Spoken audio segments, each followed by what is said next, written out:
the puppet, whether the hand, whether it's part animation. I understand we have a little piece of film tonight we're going to show. Yeah, we brought one piece from the show that we were working on, and we decided to show just for purposes of showing people what it looks like to work the show. And so this is a number called Rag behind Mop. the scenes. Yeah, and it starts off as a number, and then you begin to see how we're doing it. Okay, this is called Rag Mop? Rag Mop. Watch the monitors in the studio, and watch your television sets at home, which would help.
Now that's my kind of act.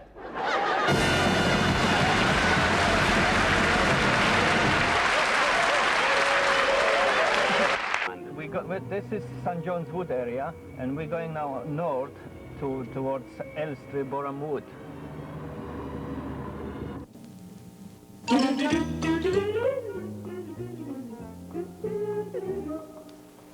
When Bill and I arrived at the Muppet studio, we were delighted to see that Jean was earning her money's worth. Unfortunately, due to certain laws there, we were unable to photograph an actual take.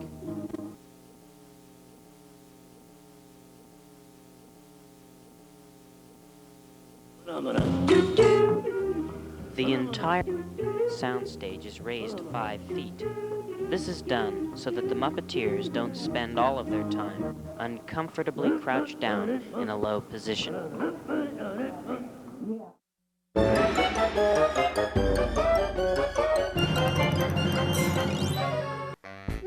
we want to know, how can a puppet sit on a stool like that? But you can't see the puppeteer, huh? How do you do that, huh? I have absolutely no idea.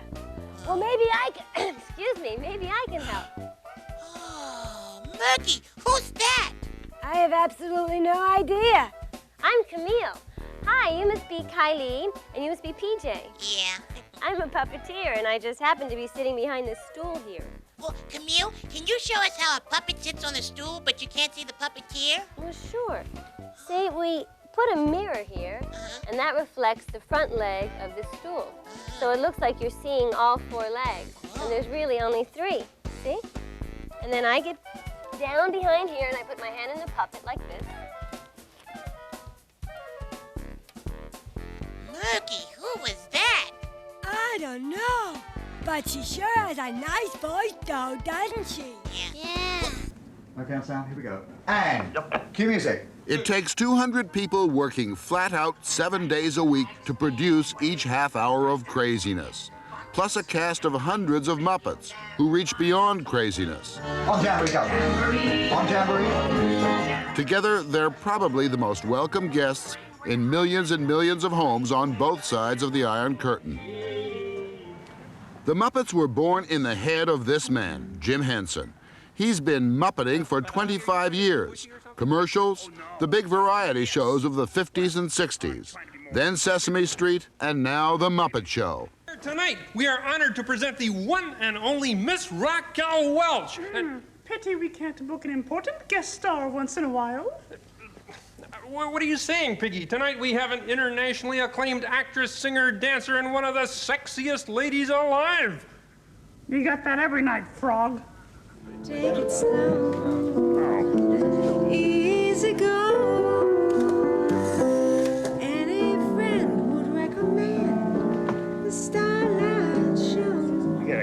themselves. On a night like this, I insist you try. Oh, Raquel, you are terrific. Yeah, you're terrific, you know. Oh, is that me? Hey, you know, you're the one who's terrific. Yeah, well, that's true, too. I just don't believe this, though, you know. No, really. I think you're charming, you're very witty, and you're sexy. I'm what? Sure, sexy. The bear is sexy? Raquel Wells thinks the bear is sexy. No, take it easy. Go ahead, sing, I love it. Take your time. Yeah. You will find smiling face on the kiss. A sympathetic mind to do it right. Confide in me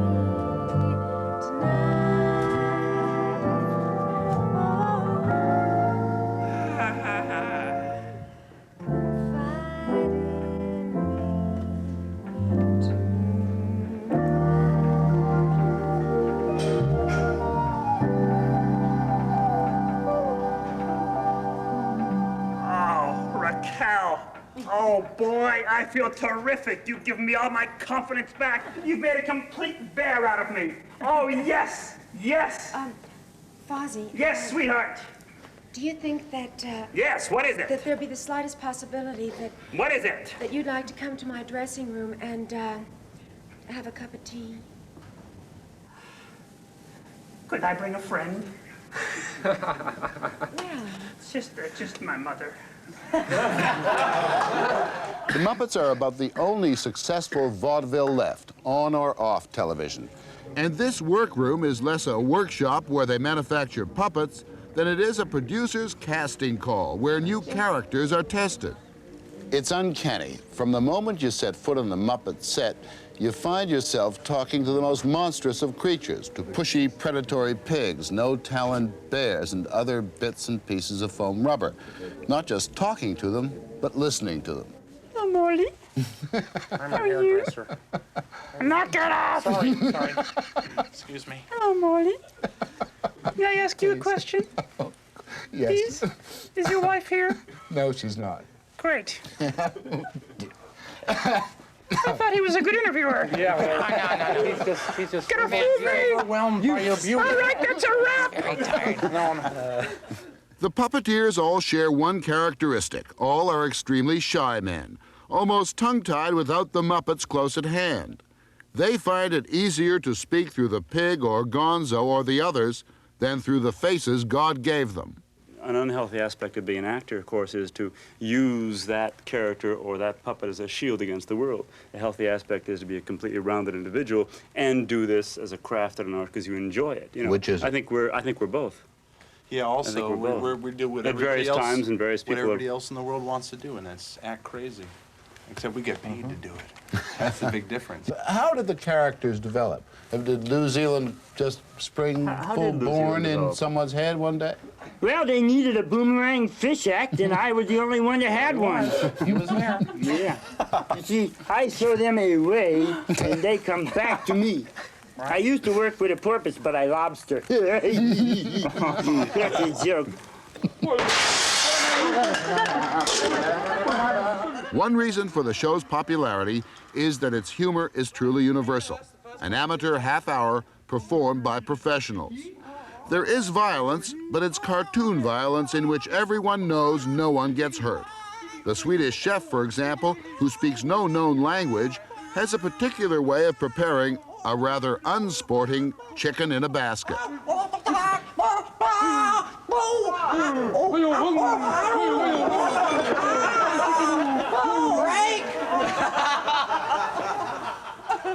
Very late otherwise, don't you think? I think it's bloom, big laugh, 2 points, and then go get it. Henson is the absolute master of the Muppets. He has total control over their movements and their exploitation. The Muppet name and the Muppet characters have been licensed to outside manufacturers, but Henson controls the quality. One reason the show has not been copied the way everything successful in television is copied is that it's so expensive to produce. The Muppet Show has set such a high standard for this kind of work that a cheap version of it would just be unacceptable. It's not unlike the heyday of Disney. But psychologically, at the head of the whole thing, in one's imagination, is Kermit the Frog, the ever-patient MC, the mildly extrovert side of the reticent Jim Henson. Kermit is more outgoing than I am, certainly, and I am more laid back. I can say things that he can't, so to speak. So you find it easier to let yourself go, to say It's very something complicated. outrageous then? Yes, or that's true. do something Yes, outrageous. that's true. I don't do outrageous things. I do as outrageous things. That's true. This is all very complicated. I don't understand this at all. I'm sorry. What is wrong with the man? I thought 60 Minutes was a high-class show. Well, I think The man breaks up when he's talking to a star. he's overwhelmed because of how pretty you are. He just fell apart.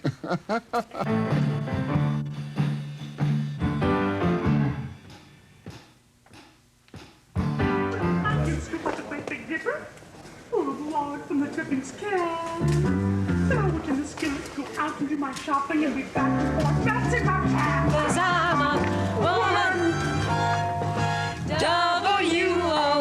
W-O-M-A-N. I can say it again. I got a $20 gold piece, says there ain't nothing I can't do. I can make a dress out of a food sack. You can what? I said I can make a dress out of a food sack. Well, what do you do with a food sack dress? Honey, I can make anything look good. 'Cause I'm a woman. W-O-M-A-N. Like to say it again. 'Cause I'm a woman. W-O-P-I-G.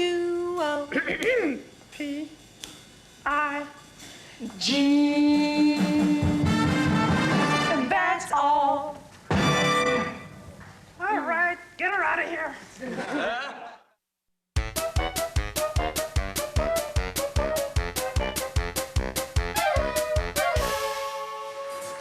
When you watch The Muppet Show, you probably aren't thinking about how the characters were constructed. But there's one building in New York City where people think about that all the time. This is the Muppet Workshop, where some of the biggest stars in the world are built from scratch, from just about everything. Lots of foam rubber, fleece, which is a kind of stretchy, fuzzy fabric. Things that are soft. We love feathers and things like that. Some of the puppets are pieced together from thin sheets of foam. Others are snipped and sculpted from large blocks of foam. There's a lot of wear and tear on the characters, and nothing lasts forever, so we are constantly recreating the characters. One of the workshop's ongoing projects is to remake existing characters like Statler and Waldorf and Miss Piggy. To do that, a mold is filled with the liquid foam latex, baked in a specially designed oven, and then the perfectly sculpted puppet is removed and completed. The Muppets owe much of their success to the folks at the workshop. Wien, Frankfurt und Linz.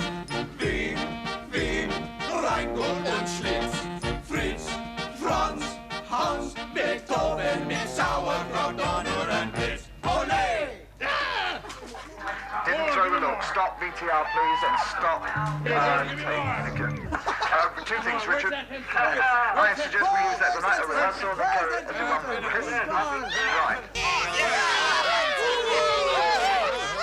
Our group of performers has been together for many years, and we know each other so well that we can kind of bounce off each other when we're working together. And it's this working relationship.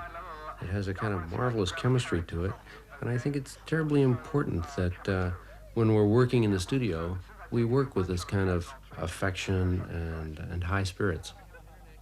Frank Oz is involved in all aspects of the show, and his contribution to the development, to the humor of everything is just enormous. Of course, his major contribution is still being a brilliant performer.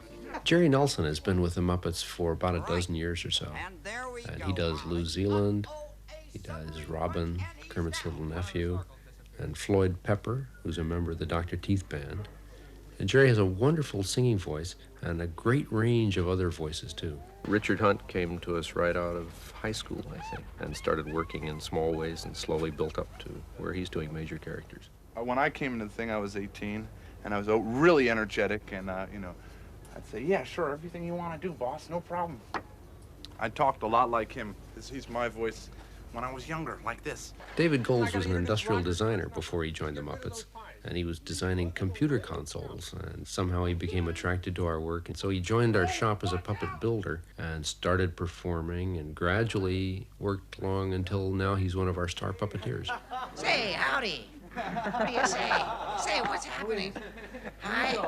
Steve Whitmire had his own television show in Atlanta as a young puppeteer, and my wife was down there and saw that and invited him to come up to talk to us about joining our group. Kathy Mullen joined us just before we did the Muppet movie, and she worked on that and then came over here. She has a background in children's theater.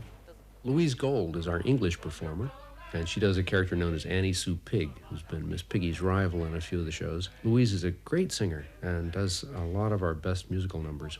They're such nice people. You know, this is a nice group of people, and we have a lot of fun. I don't think a gargle would be a fish, but... Yeah. It's got to be a sharp sound. Oh! It's got to be an exclamation. Oh!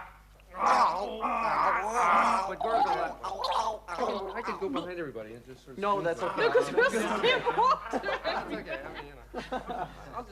I'll be here in case the sound isn't good enough. Well, we hear it again, Blue. Just let's have a chance. Do water above the waist. It's coming. And make it more urgent, right? Yes. Ow, more of an ow than ah. Okay. Ow. Ow. Don't swallow your Everybody ready? Cue tape.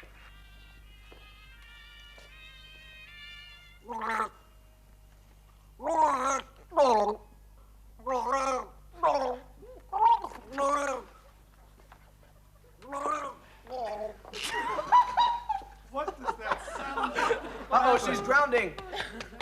She's drowning. Artificial perspiration. Yes. Yeah, here I am, New Zealand, and my fabulous singing fish.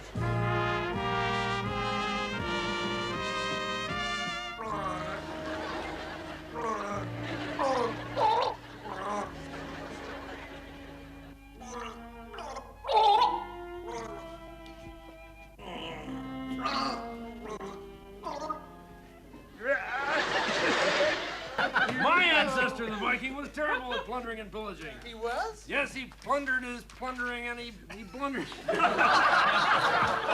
stupid with his pillaging.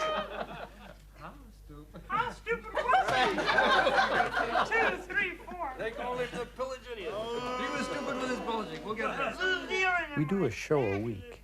Every number we do has to go through the same stages. The first day is the script read-through and music rehearsals for vocals. And then the next day we record the band, and then the vocals are laid down. Then we're in the studio rehearsing and videotaping the action. Each show presents different problems. We used a Viking village background for In the Navy. It's another one of our epics. She's buying it. We want you. We want you.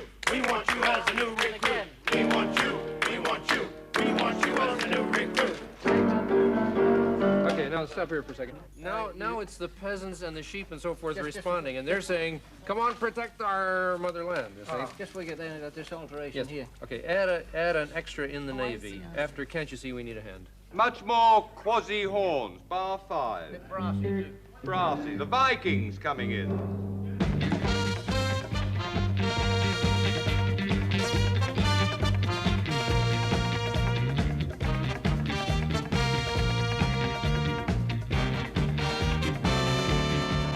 We want you, we want you, we want you as a new recruit. We want you, we want you, we want you as a new recruit. Where can you find pleasure? Search the world for treasure. Learn science, technology. Where? Where can you begin to make your dreams all come true? On the land or on the sea? Where? Where can you learn to fly, play in sports or skin dive, study oceanography? Where? Sign up for the big band or sit in the grandstand when your team and others meet. 10, 9, 8, 7, 6, 5. No tape, please, Ted. Village, get us on. Wonderful, Richard. 302 next. And on the boat. We want you, we want you, we want you as a new recruit. We want you, we want you, we want you as a new recruit. Where can you find pleasure? Search the world for treasure. Learn science, technology. Where?